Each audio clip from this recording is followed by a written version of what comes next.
All right, guys, this is the second to last week.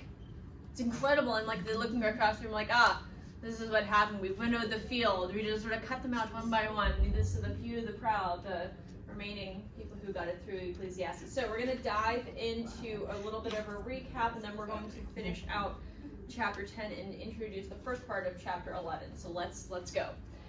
So last week we talked about sort of finished off chapter 9 and said, okay, because of the impact of both time and chance on our lives and sort of recognition that God is doing things behind the scenes, our ability to discern the future is limited. We don't have the full ability to look at life and say, okay, is this thing that I'm going to do going to give me success or not?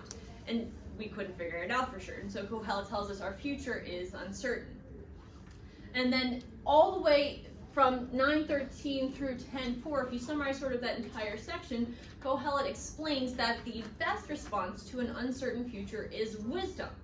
Even though it's fragile and in some terms limited, wisdom is a better option for us, and he explored that in a variety of avenues. In 10:5 through 7, Kohelet talked about how wisdom, because it's limited, produces unexpected outcomes, like the powerful places in life being occupied by the people who perhaps should not be in control. However, we finished off that section by saying wisdom still can produce those good results in our individual lives, though it doesn't produce perfect results. So we've had this very measured, very practical look and said, okay, we've paused at this place and said, okay, wisdom can mitigate risk, and so we're going to hold on to it. And then we said we're just going to sort of arbitrarily stop right here because we don't have time, and that's what Mariah prepared for today. However, I realized after I finished up this current week that we actually paused at the perfect spot, and I can take zero credit for it. It was all the Lord. But we're going to see how this is a really good place to pause as you're breaking through the section. Again, I take no credit, it's all the Lord. So Kohelet is going to continue this pattern of critical evaluation of wisdom applied in a Hebel world, where our future is uncertain on both a small scale in our individual lives and sort of on that grander scale. So let's jump into chapter 10, starting at verse 12. The words of a wise man's mouth win him favor, but the lips of a fool consume him. The beginning of the words of his mouth is foolishness, and the end of his talk is evil madness. A fool multiplies words, though no man knows what is to be, and who can tell him what will be after him? The toil of a fool wearies him, for he does not know the way to the city. Now, before we go line by line, just a little observation. So Kohelet starts by talking about the wise, but all of the rest of the words in this section are referring to fools. And while previously, last week, we talked about the emphasis of the benefit of wisdom, though limited, now he's focusing on the negatives of folly. And most of these words we're going to notice are about, most of the section is about words. And why? And I think perhaps because, as Jesus says in Luke 6:45, the good person out of the good treasures of his heart produces good. And the evil person out of the evil treasure produces evil. For out of the abundance of the heart, the mouth speaks. And as James confirms in James 3:2, for we all stumble in many ways. If anyone does not stumble in what he says, he is a perfect man, also able to bridle his whole body.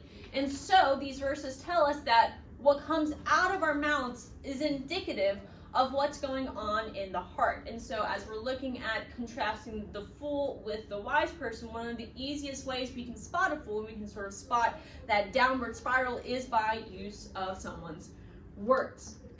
Now, the word in Hebrew, the phrasing of verse 12 is literally the words of a wise man equals grace or favor. So those are the sort of two interpretations of that word. And that's paralleled with the lips of a fool consume. I only point out the Hebrew because, interestingly enough, there actually aren't objects listed in the verse. It's just sort of left up to the words of the wise man produces grace and favor toward whom? The lips of the fool consume whom? And so you can actually think about it in a couple of ways. First of all, you can think about it towards others. So the wise person bestows grace with what they say. whenever they speak, people are blessed, people are edified, they're built up. On the other hand, the foolish person's words wreak destruction in others' lives. And I'm sure we could all pause and reflect on how other people's words, whether positively or negatively, have impacted us. And now you can also think about this as the ESV translates it, toward yourself. And I do think that this is probably Kohelet's primary intent. How does a wise person's words impact them? It's with favor. So if you are speaking graciously, if you are going into a business situation, if you're with your family, whatever the context, Kohelet doesn't lay it out, he leaves it up to our imagination, but he says, hey, if you are wise, then you're going to win favor for yourself. However, a fool ends up destroying himself. And I really love the metaphor here, because it's literally the image of the fool eating himself, and it's sort of that image of putting your foot in your mouth. And so if you've said that, that's sort of what we have going on here. The fool is literally just sort of sticking his foot in his mouth, and you're like, oh my gosh, what's going on? Now, interestingly, the origination of the phrase put your foot in the mouth probably is from the hand-foot-mouth disease, which is, it started off as a cattle disease, and then there's a human version of it. But how does the disease spread? It spreads from like actually physically contacting the germ and then putting it in your mouth, whether it's by stepping it in. Then so that's sort of the image. You're like, you step in it, you step in the grossness, then you put it in your mouth, and that's what the foolish person does. They literally destroy themselves by what they say. And so as we continue forward here, he's going to continue to point out what the fool's words do, or how he uses his words. Now, verse 13, the beginning of the words and then the end of his talk, you can either look at it as a merism. So remember, merism is from one to the other and everything in between. So you can think about it like that. Everything that the fool says is just craziness. Or you can think about it as a process. So at the beginning, the fool is just sort of talking and you're like, well, that's dumb. But by the end, after he's accumulated enough words, he's actually come to this place of pure, wicked insanity. And I think that as I observe culture longer and longer, but in politics and news and all of this stuff, I'm like, I lean toward process. Like, the more these people talk, the more that they reveal about their heart. I'm like, it's not just stupid, it's evil. It is wickedness.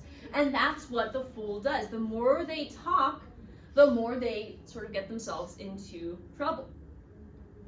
Now, the next line here is the fool boasting about the future. And I think that that's what it is. So even though he doesn't understand what the future holds, he's boasting about it. It's sort of, have you guys heard, I'm sure you've heard the saying, don't count your chickens before they hatch, right? Well, the fool has counted the chickens and has already bought the new car because the chicken business in his mind is already going so well. So he's making all of these assumptions and building his life on these things that have not happened. I was reminded again in James 4:13 through 16, the passage talks about the people who say, hey, we're going to go into town and we're going to do this and we're going to do that. And then James says, stop it, don't do that, because you don't know what tomorrow will bring. Instead, you should say, if the Lord wills, we will go and we will do this and we will do that. And so the fool disregards what the Lord may be doing, and he just says, yep, this is what's going to happen, and I'm going to do this and I'm going to do that. All such boasting is evil. Now, I don't know about you guys, but whenever I read this last line, I'm a little bit taken aback, because everything else was about words, and then you're like, the toil of a fool wearies him, for he does not know the way to the city. And you're like, what is going on? And so I think that you have to interpret the line itself and then sort of fit it into the section. So we've already discussed previously in Ecclesiastes how toil sort of wears you out. And I don't think that that is itself the emphasis of the section, not normal toil. Instead, the fool gets over and beyond worn out by his labors. Why? Well, you have to know that, first of all, so the way to the city, roads in ancient Israel were marked, like they were marked, they had road signs. And if you think about it, so if you think about this in terms of a commute, because we know that it's talking about toil, so he's doing some sort of toiling. How many of you guys have ever moved and then like you had a job and you had to figure out, okay, this is where, you know, the new path of the job, or even just literally like whenever you're growing up, you sort of learn how to get around, right? So you know how to get to the grocery store, you know how to get to, you memorize the path to places, right?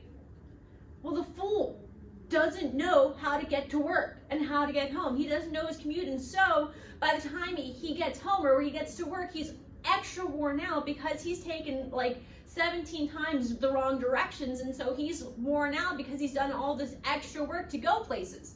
And what's the point here is, in context of what he's saying, is that the fool is boasting about the future, things that he has no idea what's about, and yet he is ignorant of the things that should be the most obvious. He doesn't know the way to the city, and yet he's this confident boasting. And that's the picture of the fool.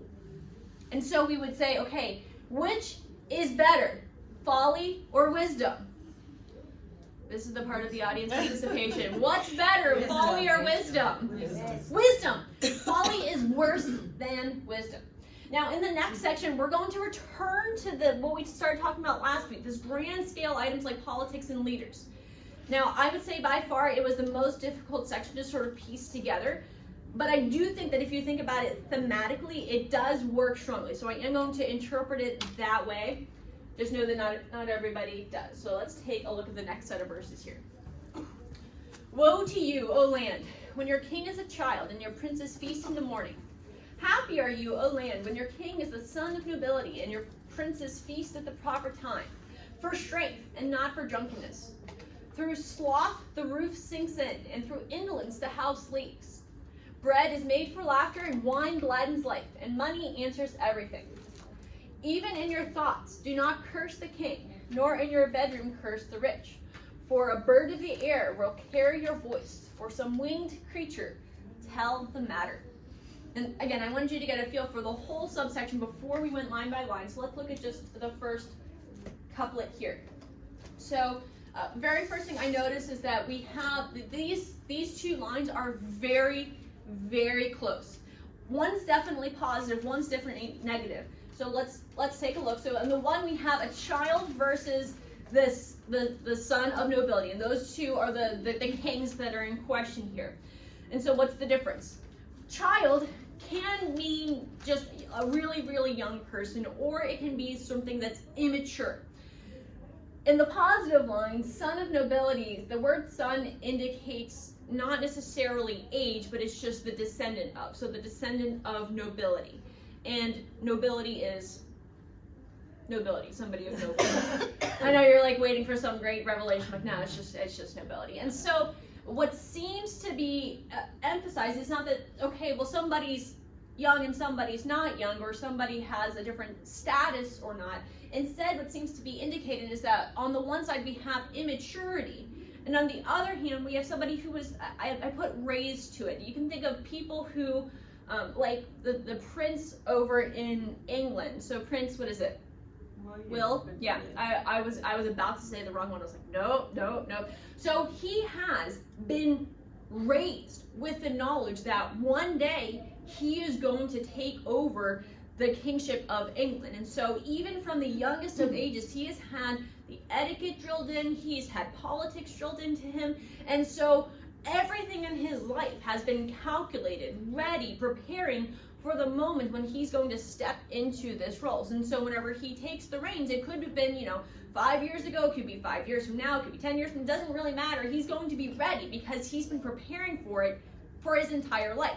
And that's contrasted with sort of the child, whether you're thinking about if it's just a young person or if somebody who's in a sort of a lowly position who's been elevated to it suddenly. They're not ready and they're immature. And so as we continue to look through, we're going to have this demonstrated in the second half of each line. In both cases, we have princes. Now, these are not the kings, but these are going to be the lesser rulers that are under them, so it's sort of the government, and they are feasting. Now, the immature kings, rulers, feast in the morning. And this is contrasted with feasting at the right time. Now, we live in America, land of the free, the land of the brave, the land of the Sunday morning brunch, and we have something called Shady Maple. How many of you guys have ever been to Shady Maple? All right. Now, this sort of feasting because it is feasting, is unnatural. The rest of the world understands when is the proper time to go to a feast in the evening. That's right. So that's why in Acts chapter 2, when the Holy Spirit descends on the disciples and everyone starts speaking in tongues, Peter is able to defend against the charge of drunkenness. Why? Because he's like, yo guys, it's 9 o'clock in the morning. Chill. Like, nobody gets drunk at 9 o'clock in the morning. You get drunk in the evening, not 9 in the morning, which is just the funniest response. But anyway, so on the other hand, you can feast in the evening. Now I have the perfect story for this. So my brother Ben and I used to go and help Pastor Jeff whenever he was working over at Camp St. Connect building his disc golf course. And we would get up early and we would go to camp, and before the heat of the day struck, we would go and we would tear through all of these backwoods and rip out these thorns, and we were hacking and pulling and sweating and bleeding because of course we were bleeding. And Pastor Jeff has this philosophy of work, that it is better to get the job done and then leave than to pause and take a lunch break. And so we would work from 8 or 9 o'clock in the morning till 3. And then we would be done. And then he'd be like, okay, now we're gonna go to Ruby Tuesdays. And he would get us, the mango tea and the sweet potato fries and the mushroom bacon chicken, and it was delicious. But that would be lunch and dinner. So it was all the meals together. We'd come home and we're like, I don't know, Mom, we're not that hungry. And she's like, you have to eat dinner. I don't know what happened. So, and so sort of that, but if we had flipped it, if we had insisted at 8 o'clock in the morning, no, take us to Ruby Tuesdays now. And we drank the mango tea and the sweet potato fries and the mushroom and bacon chicken covered in cheese. Afterward, what would we do? Sleep. Yeah, that's right. That's right. We would be like, I can't, I feel this so sleepy. The disc golf course. We're gonna need another time, Pastor Jeff. And that's the idea, is the idea of feasting at the proper time in the evening versus irresponsibility. So people who are feasting in the morning, they're not gonna get their work done. They're just focused on enjoying life. They're just doing it for themselves. Whereas the responsible rulers are saying, hey, we're going to take care of business, and then at the proper time, at a time when it's appropriate, then we will feast. And so, again, this is really interesting. And what I'm about to share is a Mariah comment. This is, as far as I could see, not really backed up by any commentary, so take it with multiple grains of salt. But you can see in the Hebrew, the wording is really close. So we have woe, land, king, and that's paralleled. Happy land, king. Child, which is parallel with son, nobles. Princes, we have the extra word, so time and morning, and then feast. And then we have 3 extra words, strength, not drunkenness, right? So the dividing line between these 2 things is super slim. And it almost seems to be like Kohelet is emphasizing how whether we have a great set of rulers where, I'm like, oh my goodness, this is amazing. Or we're like, oh no. And then we have to deal with the consequences. There's not much we can do about it. All we can do is, so election day, I'm either going to wake up and I'm going to cry, whoa, whoa, or I'm going to do a little happy dance, right? But there's only so much that we're able to do in order to affect the realm of these grand scale political,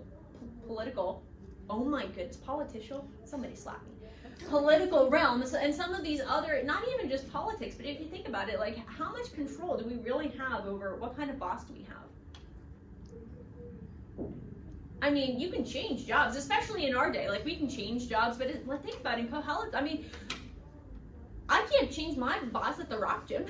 I can't change any of the, I can try to influence, I can try to lobby for stuff, but there's a lot that's sort of in this grand scheme that we can't change. And I think that Kohelet is going to continue to develop this idea in the next couple of verses here. So let's go ahead and read them.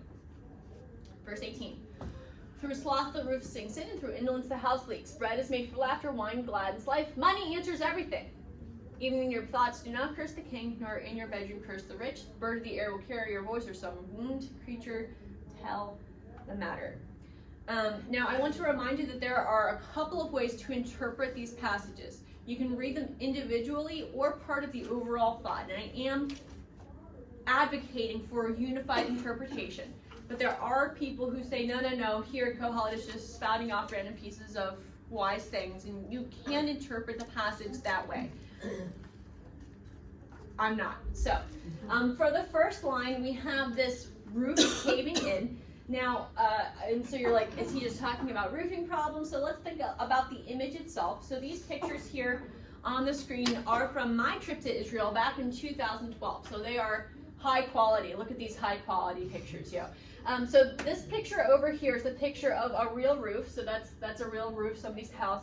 This is actually a mini recreation of the ancient city of Jerusalem. So I took a whole bunch of pictures. Why? I don't know. I felt like I had to take a million pictures of it. But you can see in both images all of these flat roofs. Now our roofs are usually pointed, peaked, whatever, like that. Thanks.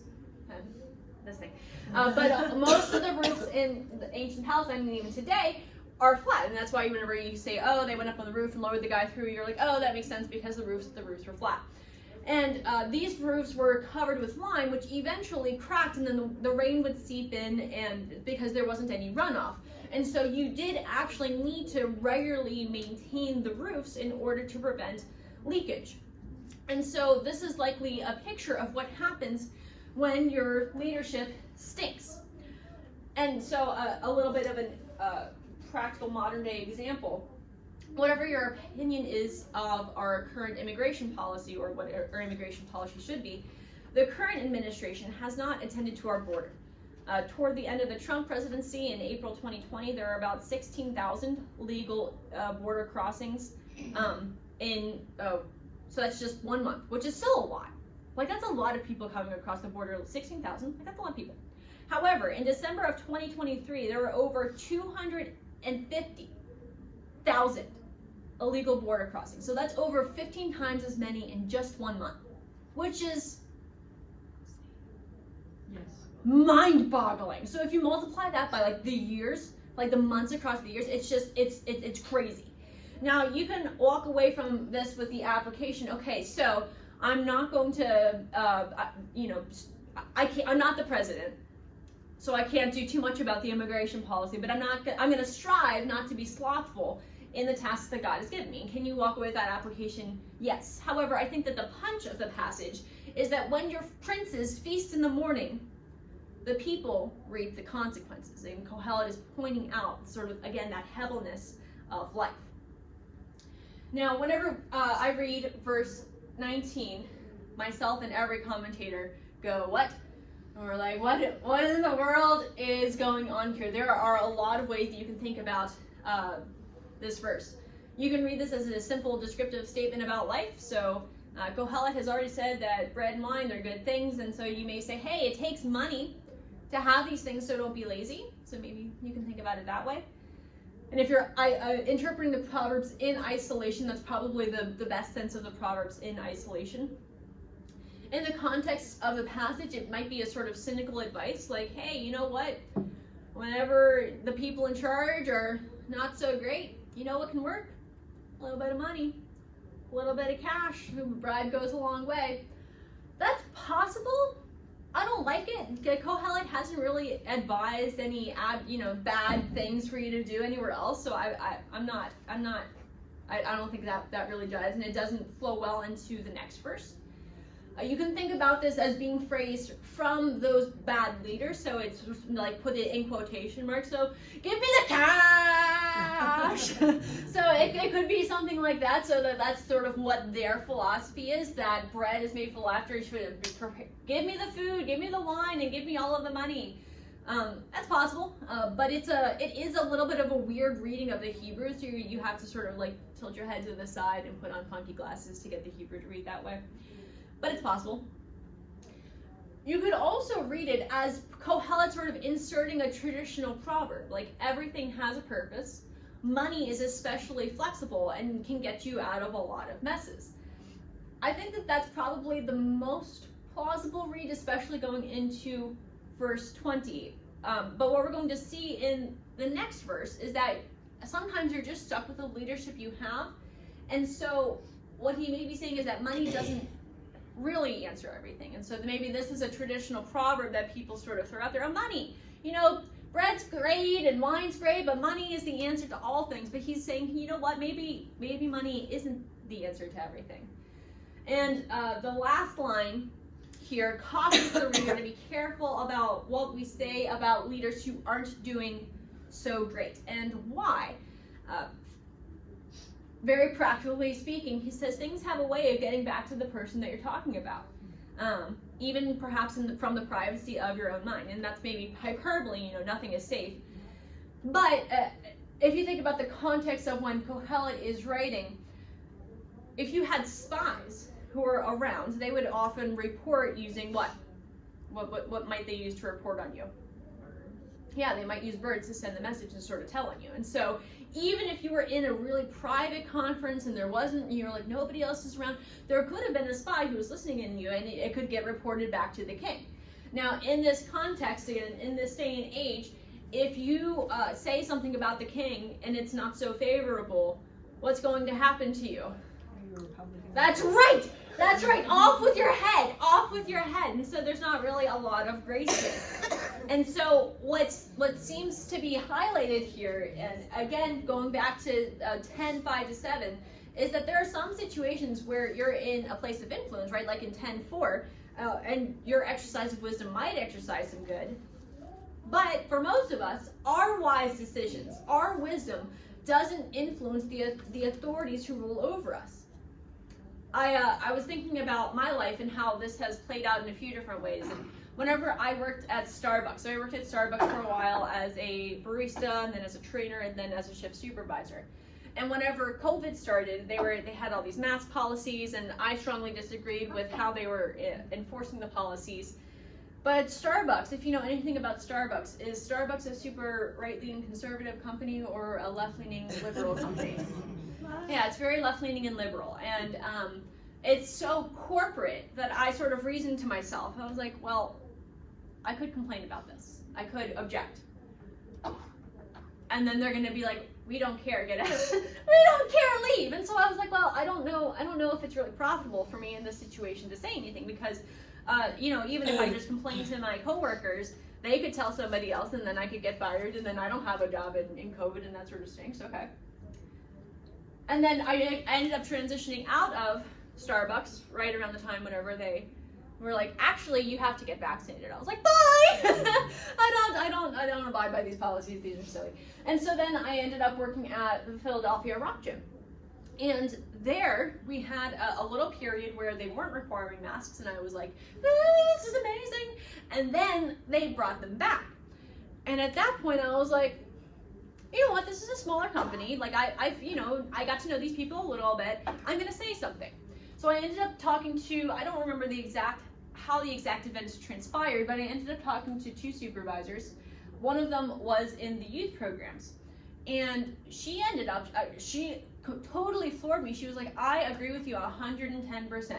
I'm conservative. I ended up finding out that she's Catholic, and she strongly argues with the director of the entire, the owner of the entire business, and she's like, I would counsel you to step wisely in the situation, because don't go against your conscience. Don't go against your conscience, but you have opportunity to wield some influence at this gym, and so it's nice to have another Christian here. So do what you feel is right. So I did. I emailed the other supervisor and was like, hey, I disagree. And they ended up having a nice conversation with me. We're like, hey, respected, but we had somebody else quit because we let masking stops. And so if you want to quit because you disagree with us masking again, we're sad to lose you, but we're not going to change the policy. We're doing our best. And I was like, okay, I still disagree with you. But that's the kind of environment that I was able to have in that situation. And so now I'm not just a coach or a desk staff person, but I'm actually the director of the youth programs at the one gym. And so I have a little bit more influence, a little bit more power than I did way back, a couple of years ago during COVID.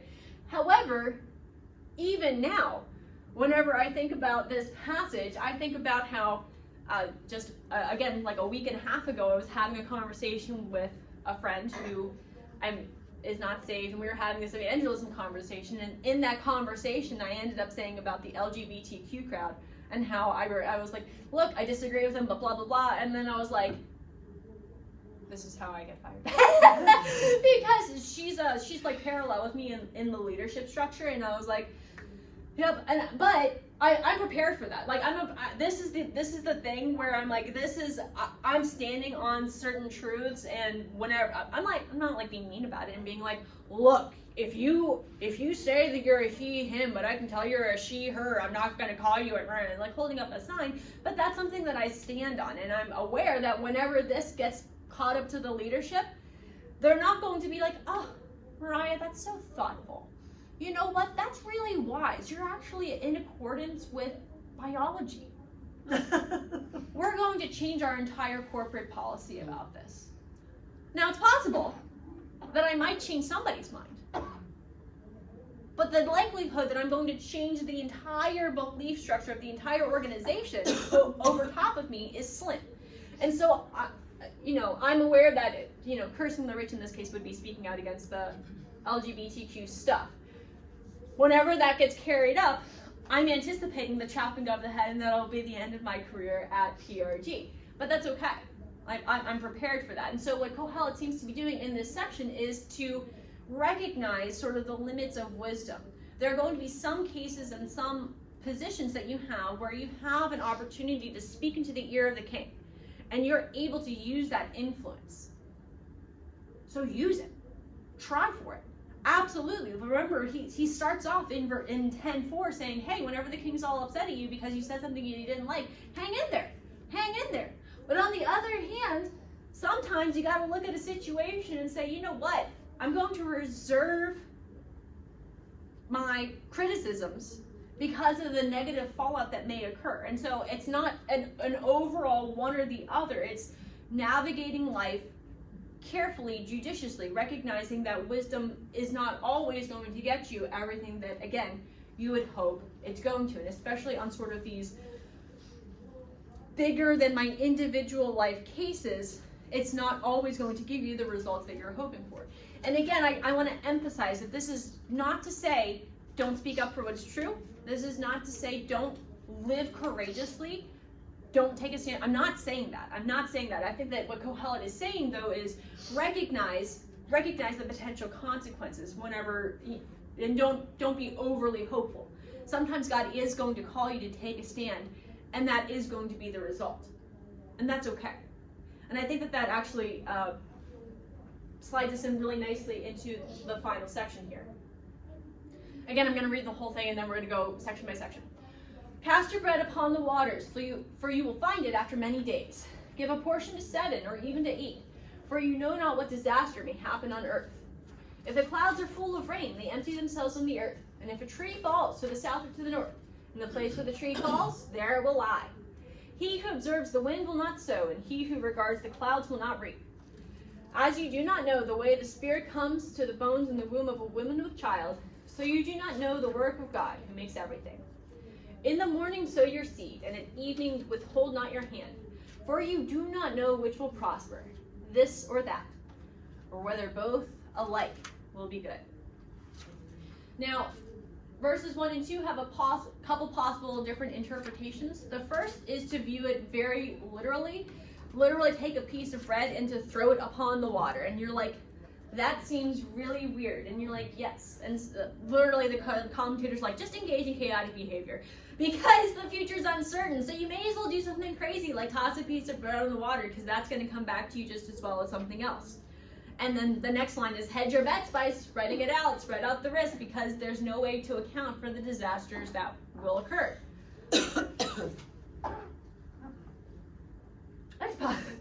It's possible. It's a possible read. It's a possible interpretation. I kind of liked the image of just like throwing the bread on the wall. Like take your loaf of bread and like, wah, and like wait for it to come back to you.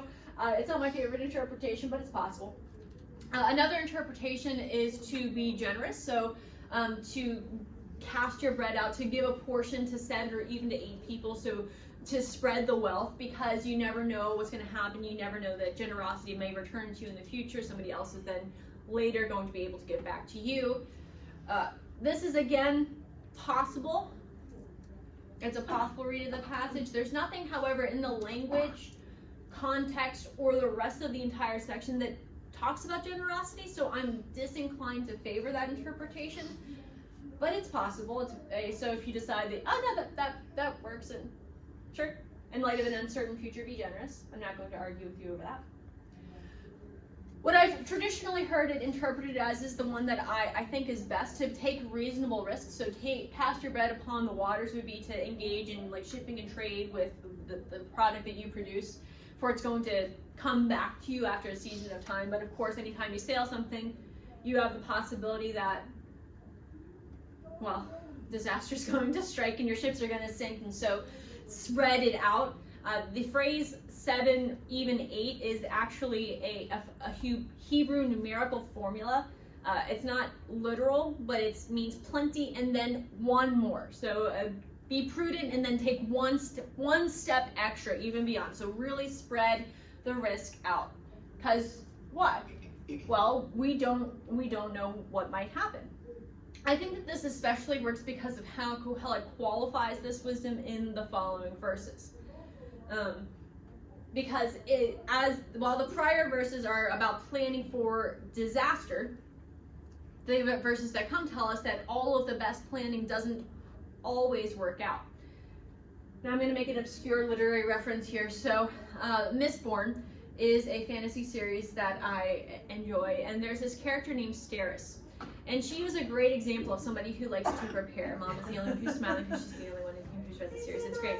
So there's this trope throughout the books that Steris likes to make lists. And it just keeps on happening throughout the book. She likes to make all of these lists. At one point in time, in preparation for her wedding, Steris makes a list of all the things that could go wrong. And when confronted by her fiance, who notes, there's nothing that you'd be able to do to stop any of this from happening, all of these imaginary scenarios, she says, well, it just makes me to feel better to know that at least I thought about it. At least I thought about it. And you're like, and it's funny, and he keeps using it because so often, how many of us do the exact same thing? We just sort of run scenarios in our head, and we just sort of play out the possibilities, and you're like, you know what?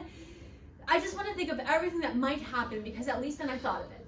And you're like, well, At the end of the day, if a sudden rainstorm wrecks our kid's birthday party, it may give you some small consolation that you're like, oh, I thought it might rain. but whenever you're pulling in all the sopping decorations and you're trying to prevent the absolutely soggy, muddy children from tracking mud all over all of your furniture, it doesn't really do anything for you to know that, well, at least I thought it was a possibility ahead of time. On the other hand, some forethought can be helpful. I'm a member of several bridal resale groups, and I'm frequently observing young ladies posting something like, oh, looks like it might rain for our special day, looking for some clear umbrellas just in case. And so we see that there's some reasonableness that's juxtaposed here. And so as we look at the next verses here, if the clouds are full of rain, they empty themselves in the earth. If a tree falls to the south or to the north, and the place where the tree falls, there it will lie. Can you do anything about the clouds? No. But if you see them coming ahead of time, you might be able to do something to circumvent them. Maybe. But a sudden storm, you can't do anything about. Same thing with a tree falling. Now, sometimes you're not going to be able to anticipate that a tree is going to fall. If it gets struck by lightning and then it falls on your house, not really much you can do about it. However, if you have some old rotten trees in your backyard and you think, wow, the neighbor who lives behind us isn't perhaps the friendliest person in the world, and I bet they would be really unhappy if our tree rotted, fell over, smashed his fence and his shed. That's probably not going to make him super happy. I'm going to preemptively cut the tree down so that it doesn't fall down on its own. And so we see sort of this give and take with the wisdom. There's some things in life that we can't prepare for, but there's some things in life that we can. But it's hard to know which one is the case. And so that's where sort of Kohelet is saying, you know what, the forward-thinkingness is sort of balanced out over here. And so again, we come to then verse 4. He observes the wind will not sow. He who regards the clouds will not reap. What Kohelet says is, hey, don't be paralyzed. I remember whenever I was planning my wedding day, that there was like a briefest instant where somebody was like, so do you think you're going to have it outside or inside? And I was like, inside. And it took me literally that long to think through it, because although it's pretty to have your wedding outside, and I bless everybody who's like, I want it outside. Like, oh my goodness, there's already enough going on. And then to think about all of the worries that come from the anxiety over what the weather might do. I was like, no, we can't do it. And so I just deleted it from my brain. And it turns out that it actually did rain on my wedding day. And I was just completely unawares, because I went out, got my hair done, came back, and then I was inside. And so we went back to take pictures outside, and apparently it rained in between, and I was just completely unconcerned. There was no paralysis in me. However, I have experienced multiple brides who are in this paroxysm of fear, because they're like, I just don't know what to do. And you're like, yeah, I can see your concerns over here, and I can see your concerns over here, but sweetheart, you just have to decide. You just have to pick. You have to pick one or the other. And so in our lives as well, we have so many opportunities, so many things that God places in front of us. And I have to wonder how many we miss because we're waiting for the perfect combination of opportunities. We're like, well, the wind might blow a certain way. I don't know. I don't know if those clouds look super favorable. I don't know. We're not guaranteed perfect results. We're called to do our best and to leave everything else up to God. One commentator observed, if you are looking for an excuse to do nothing, you can find one. Billy Sunday said that an excuse was the skin of a reason stuffed with a lie.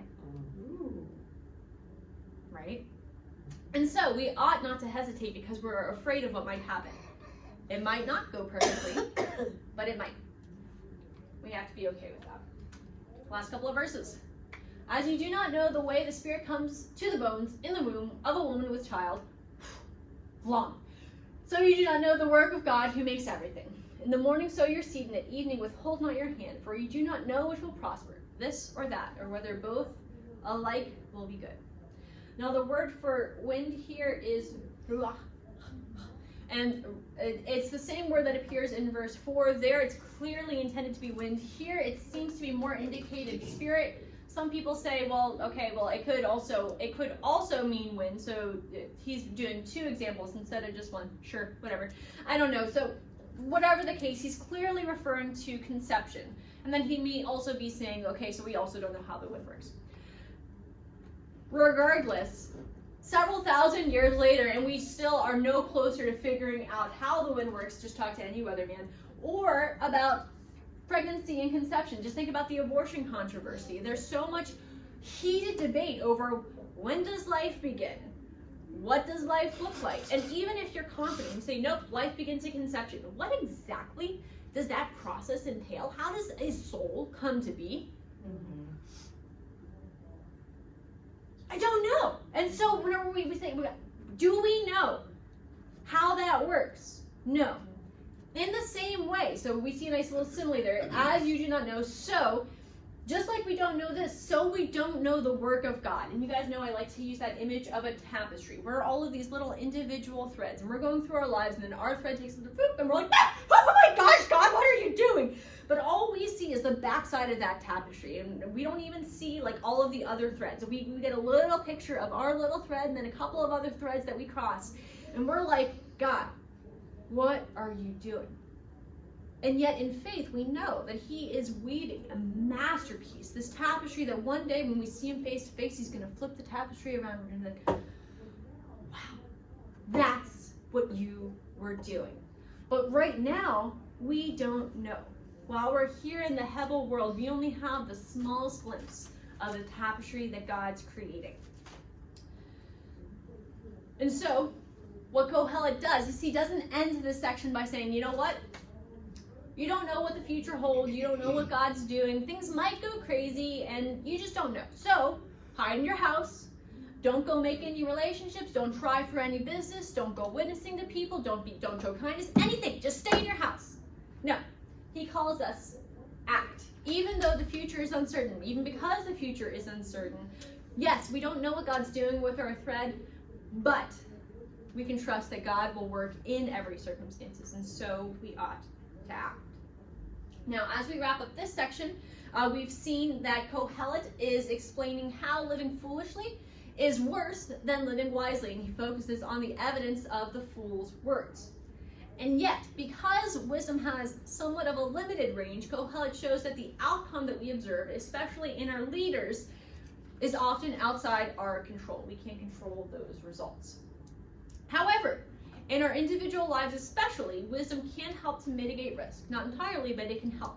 And so Kohelet calls us to action even though those outcomes are unknowable. Now guys, I mentioned at the top that we happen to break the section at the perfect spot. So guys, look. Is that color? I didn't even see it. It's so beautiful.